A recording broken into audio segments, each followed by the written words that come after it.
American and South Korean officials have said for over a year that North Korea would be able, within a very short time, to miniaturize a nuclear device, mount it on an intercontinental ballistic missile, and hit the continental United States. The country's test launch Tuesday didn't conclusively demonstrate that Pyongyang has reached this point, but Alaska and Hawaii might already be within range, and U.S. forces in South Korea and Japan certainly are. This isn't the first time the North has marked the 4th with fireworks.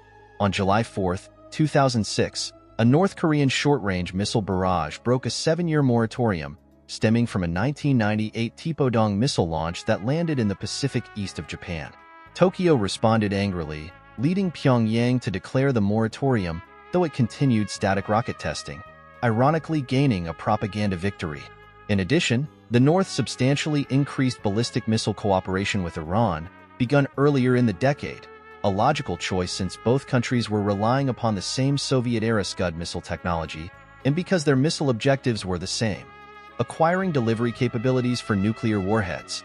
This long-standing cooperation on delivery systems, almost certainly mirrored in comparable cooperation on nuclear weapons, is one reason North Korea threatens not only the United States and East Asia, but the entire world. In strategic terms, this threat is already here. Unfortunately, we should have realized its seriousness decades ago to prevent it from maturing. It's clear that nearly 25 years of diplomatic efforts, even when accompanied by economic sanctions, have failed. President Trump seemed to continue the carrots and sticks approach, first with Chinese leader Xi Jinping, and more recently during South Korean President Moon Jae-in's Washington visit. As he has said subsequently, however, we must shift to a more productive approach. China has been playing the United States while doing next to nothing to reverse the North's nuclear and ballistic missile programs. Indeed, there's every reason to believe Beijing has at best turned a blind eye to willful violations of international sanctions and its own commitments, allowing Chinese enterprises and individuals to enable Pyongyang. In response, many contend we should impose economic sanctions against China, pressuring it to pressure North Korea. While superficially attractive, this policy will inevitably fail.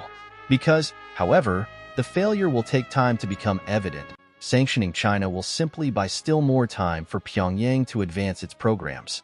China's economy is so large that targeted sanctions against named individuals and institutions can have only minimal consequences. They will also suffer the common fate of such sanctions, being very easily evaded by establishing cutouts, carrying on precisely the same activities under new names.